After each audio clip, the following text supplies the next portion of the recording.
questions that came in. Thank you guys so much for, again, keeping this Q&A going. It is some of the best parts of my day. Thank you guys for being engaged all around the world. One question came from a wife. The other question came from a husband. And of course, this is a question about relationships and marriage and how I feel the quarantine has an impact, and how has it impacted my own marriage, and how has it, from the wife, the woman had asked me, how has the quarantine impacted my marriage in a positive way?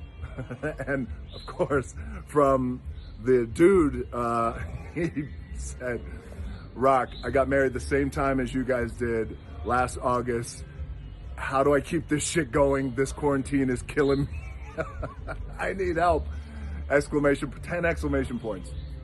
Well, Dr. Johnson is here to help you. Since I have my degree in experience, certainly not my doctorate. But so here's the thing that I can share with you, again, just through my own experiences. I have found that the quarantine has had a very positive effect on my relationship and my marriage. Certainly my relationship with my daughters, who are 2. Tia just turned 2 today, April 17th. And of course my other daughter, Jasmine, because we're here in the house every single day. But it's also had a really positive effect on my relationship with my wife. And you know, we get snippy with each other. We argue. I mean, I gotta be honest with you, you know, when this thing first started, the first 2 weeks of quarantine for me, I was really wobbly at times, and I was trying to get my shit together and try and understand it, because I was just also trying to think 10 steps ahead. What does the future look like? What is the new normal gonna look like when I go back? Work, school, my household, you know, so there's a lot of shit that we're all thinking about. Husbands, wives, you name it. We're all thinking about this. So it's a lot of pressure. And I have found that with my wife, you know, so the first couple of weeks I was a little wobbly, and I found myself consistently apologizing to Lauren about every other day. Hey, I'm sorry. This is not my best week. This is not my best week. This is not my best day. Thank you for being patient with me. So we get snippy with each other. But I have also seen that through our snippiness and through, you know, our arguments that may just happen just like that, go from 0 to 10 very quickly, we also really make sure that we still try to stay aware as a husband and wife. And this goes for husband and wife, boyfriend, girlfriend, best friends, whoever you're locked down with. We try to understand that, you know, this is still an incredible, even though things are quiet and the pace has really slowed down for all of us around the world, it's still an incredible amount of pressure, because we just don't know, and it's the fear of the unknown, and how that can impact a relationship, how that can impact mental wellness. So we try to go easy on each other. We try to make things light, not too judgy, and she's the best. I'll give you guys an example of the snippiness that kind of happened and us getting through it. So just yesterday morning, we were having breakfast, and it was just her and I in the room, in our bedroom, having a little quiet breakfast as the sun was coming up, trying to beat the babies up before they got up. And she said something, I said something, and then I can't remember what it was. It was something stupid that I interpreted that way. And I said something that was just really snippy, and then it escalated from here to here, just like that. And she intelligently, because she has great EQ practice, that emotional intelligence that's so important, she's like, you know what? I'm gonna walk away. She takes her breakfast and she goes in the bathroom. And I'm just left there in the chair, and I'm kind of stewing, and I'm thinking to myself, well, see, you ruined it today, didn't you? You could have had a great day. So, of course, that was my ego talking. And about 15 minutes later, I go in the bathroom, and I'm intent with not saying a word. So I grab my shaver, and I'm getting ready to shave my face. I grab my shaver, and I start shaving my face. And I could see her in the mirror. And the moment I start shaving my face, she's eating, and she goes, oh, by the way, I used that shaver to shave the dog's balls last night. Now, but wait, I didn't crack, right? I still stayed in it. I no-sold it. I'm just shaving. I said, is that right? She goes, yeah. She takes another bite of her breakfast, and I said, well, that's funny, because I had the dog shit in your breakfast this morning. We laughed so fucking hard. And excuse my language, by the way, there's young kids who are watching this. We laughed so hard. And immediately it just broke that tension, that just silly tension. We got right back into, oh my God, what are we even arguing about? It was nothing. It was so stupid. We're getting through this thing. We're getting through the quarantine. Come on, we could do this, and we're better than this. And, you know, she came up to me, she gave me a big hug, and she goes, hey, look, she goes, I'm sorry, we just went through that silly shit. And I said, me too. And I said, but hey, and I grabbed her by the shoulders, like really earnest, and I looked her deep in the eyes, and I said, hey, I said, you're not wrong. And she kind of looked at me, and I said, no. I said, you're not wrong. I said, baby, you're not wrong. You're just not used to being right. And I couldn't keep it going that long. We laughed again so hard.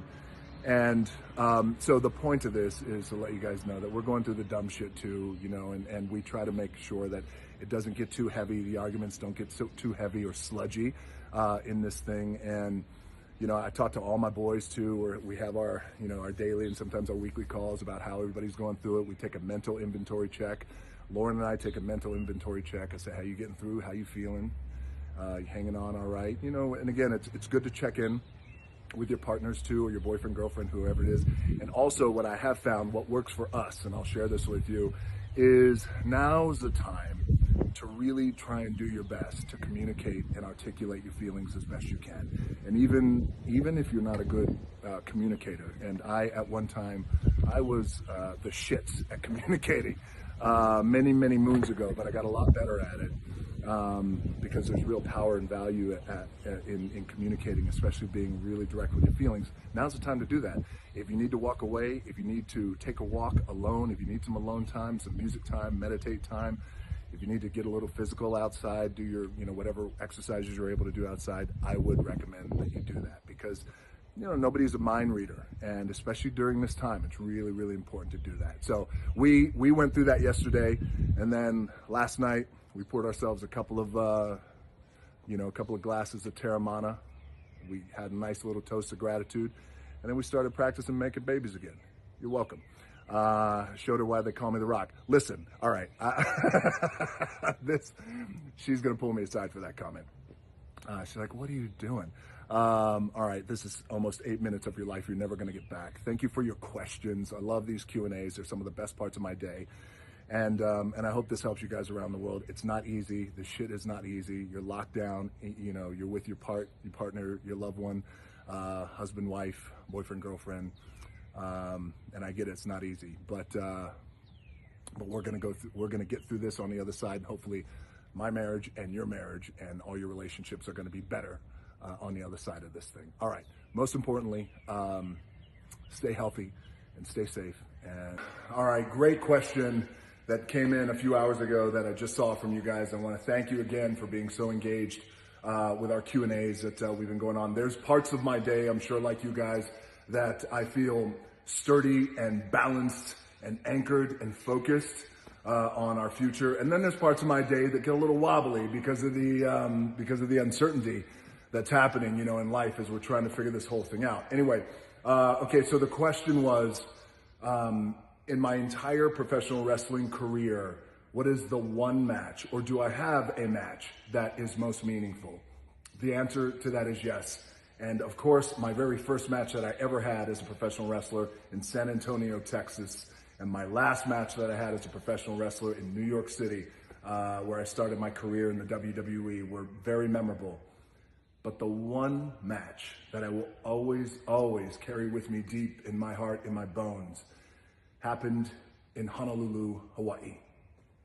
And it was the first and only time that I had ever wrestled in Hawaii.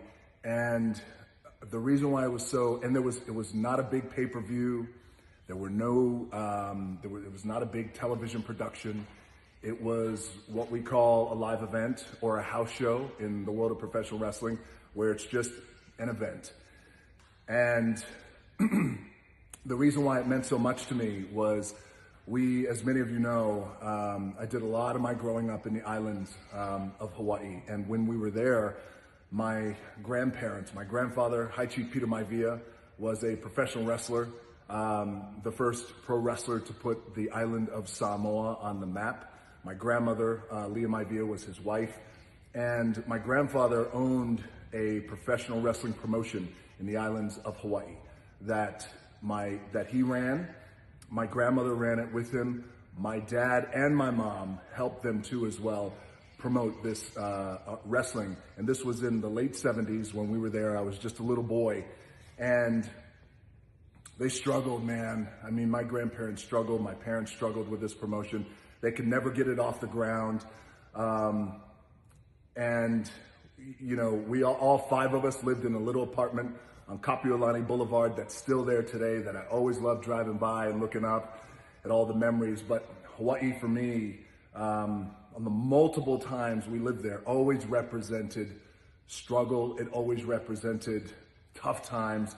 It always represented just a force of our human nature of just to grit it out and try and make it. So when I say, you know, they were struggling, we were running wrestling shows across the island in the military bases every week, which is hard to do, and maybe drawing 200-300 people. And that's with the military pass, where it's like a military and their whole family gets to go for like $5. And then once a month in Hawaii, my grandparents and my parents would run the big show. And the big show was at an arena that's still there, and it's called the Blaisdell Arena. And the Blaisdell Arena is famous in Hawaii. All the biggest acts in the world over the decades have gone there. Elvis Presley, the Rolling Stones, you name it, everybody goes. If they stop over in Hawaii, they play the Blaisdell Arena. So once a month we would wrestle at the Blaisdell Arena, not draw any people, not make any money. So it was always struggle. We wound up leaving. My parents wound up leaving Hawaii, and they took me with them, obviously, and we went to New Zealand. We lived there for a little while. And then my grandfather died in 1982. When he died, it was his dream for my grandmother to take over the promotion. My grandmother took over the promotion. She struggled with it too, as well. It got a little hot, it got a little successful. And then eventually my grandmother, of all things, she was brought up on federal charges for extortion. My grandmother was, she was like the Black Widow from Cocaine Cowboys, just minus dealing the cocaine. She was tough. She was a tough woman. Anyway, she wound up, the feds seized her assets, sent her off the island. She became homeless. And that story, I digress. That grandmother story is a story, that's a long story that one day I'll share with you guys, certainly over some Terramana tequila. I'll need a couple of those drinks before I share that story. I won't leave you hanging though. Eventually what I did, I found a legal loophole in the system when I was 19 or 20 years old, that eventually got her out of that, and we were able to get her a monthly stipend. My college professors would be very proud of me because they did tell me to go to law school, but I was like, no, I'm not smart enough and my grades suck. My study habits are the shits.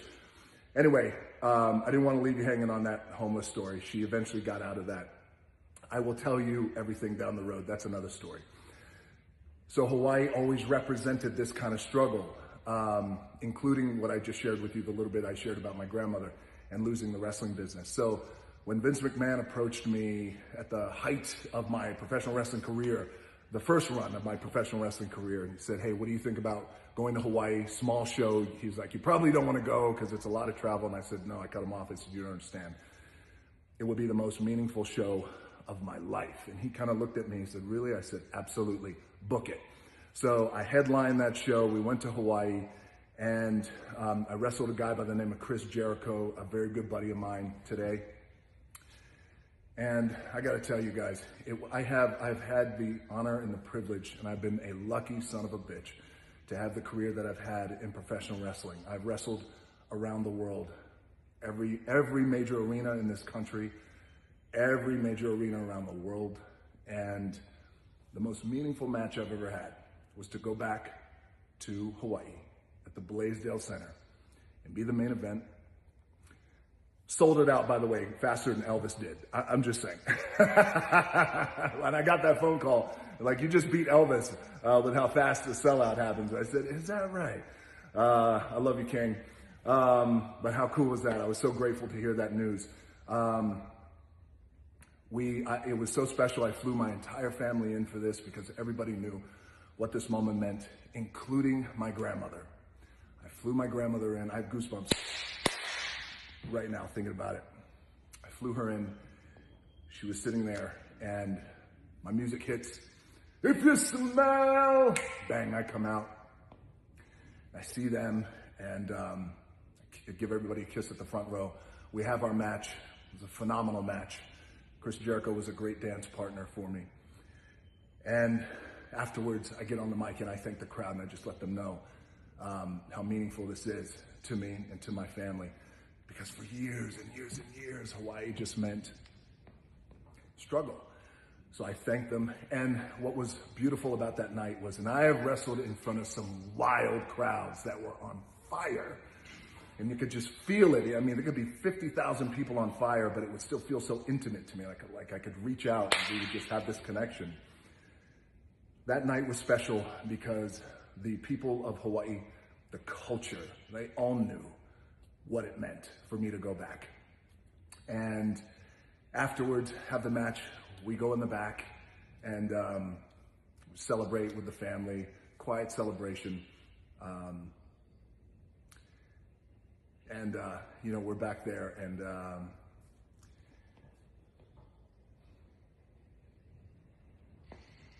just give me a second. We're all in the back. It's just me and my family. It's very intimate. We're in this dressing room, this sweaty ass dressing room that stinks. Because all the wrestlers were in there, including myself, and they all leave, and we're just back there, just me and my family. And you know, what it represented was so beautiful to have this moment with them, and to hear my grandmother say it. She was like, she called me Tuifiai, which is my Samoan name, Tuifiai. And she said, we finally made it. We finally made it. Oh, man. So, yeah, there were a lot of tears that day in that locker room, but tears of joy and gratitude. So, she said, we finally made it, you know, big hugs, and we went out to eat that night. I don't remember where we went, but anyway, now for me, going back to Hawaii and the culture means so much. This is why I try and bring as many movies and productions as I possibly can bring there to Hawaii, for the people, the culture, the economy. And it will always hold that special place for me. Every time I go back, I drive by the Blaisdell Arena. The Blaisdell Arena is right next to my old high school, McKinley High School, and I just look and I just shake my head. I drive all around the island. I'm just so grateful. So anyway, this is 10 minutes of your life you will never get back. I want to thank, I don't remember who asked me that, but whoever you were, I want to thank you, because it was a very special question and it was a very meaningful answer to me. And on top of all that, I just found out today that I just realized today that today is my grandfather. It's his birthday, if he were alive. So it's his birthday in heaven. The High Chief Peter Maivia. If I had a Terramana, I would raise it to him. He loved to drink. A beautiful man, highly respected and loved man. So this one's for you, High Chief. And thank you guys for your questions. Truly appreciate it. Thank you so much. And yeah, of all the matches I've ever had, that was the most meaningful. All right, I love y'all, and most importantly, stay healthy, stay safe, especially this week. This week is going to be a big one. So we got to stay vigilant, and we got to take care of each other. We're going to get through this. All right, love you guys. Stay healthy. Thanks again. See ya. Hey, this is Bret the Hitman Hart, and I got a very special message for all my fans all around the world. I know it's a very challenging and uncertain time in this world today, but you know, we all got to stick together. And I've been called out by two fellow Canadians, Will Sasso and Terry Cahill, have asked me to step up to the plate and get the message out. Plank the curve. That's the most important thing I can stress to everybody around the world right now. If we're going to beat this thing, we just got to plank the curve by washing our hands, staying inside, and keeping your hands away from your eyes and your mouth. And just remember social distancing. Let's practice that. Give yourself at least 6 feet from the next person in line, whether it's at the bank or the supermarket or wherever it is. And most importantly, it's a time to stick together. Let's be good friends. Let's be good neighbors. Let's be good brothers to people that need it. Look out for those that need help right now because it's a very uncertain time. And just know that we can beat this thing with love and patience. And before I go, I want to nominate 3 other Canadians right now to do the same thing, to get the word out. And I want to nominate the greatest Calgary Stampeder football player that ever lived, John Cornish. I'm nominating you. I'm nominating Theo Fleury, the greatest Calgary Flame to ever skate. I'm nominating you to get the word out, to plank the curve. And my third choice, of course, would be the great legendary Canadian wrestler, Chris Jericho. I'm calling you out to get the message out to all around the world, to plank the curve, and let's beat the COVID-19 virus once and for all. There you go. Okay, count, Brooke. I want to. You gotta count. Mommy. I'm not in the way. Mommy, foot. No, it's okay. Hold on Go tight. ahead. You holding on tight? Yeah. Here we go. Mommy, Yeah. watch out. You hit me that one time. Hey! Go, Brooklyn. Oh, look at her go. That's so cool, Brooke. Look. Hold on with 2 hands. Don't let go. I look. You going in a circle? Yeah, I look. Hey, Harley. So fast. Fast? Yeah, fast. Oh my goodness.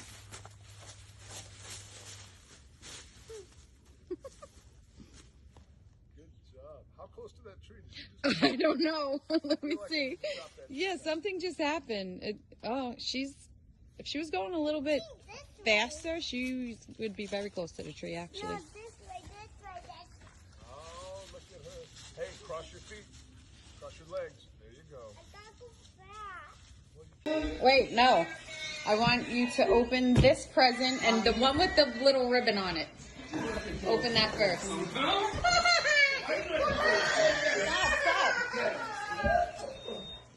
Yeah, that one. That one. Open this. Yes. Open that first. Video and I'll take a picture. Yeah. What it is. Take it apart. Oh, What is that? Mike, it's off. Why is it quiet? Oh, he hears it. Hey, we're Paper. Come on, help me. Help me. That's their game plan. To rip the collar off each other. So they can break through, right? Man. What is that? What is that, What is Mom? it? What is that? No. No. So April What Fool's. is that? Oh! What is it? Oh, What you get? What is it? that was a good one. That was it. I don't know if you want to say it. Yeah. I was like happy and then terrified, and then I was like, no. Do you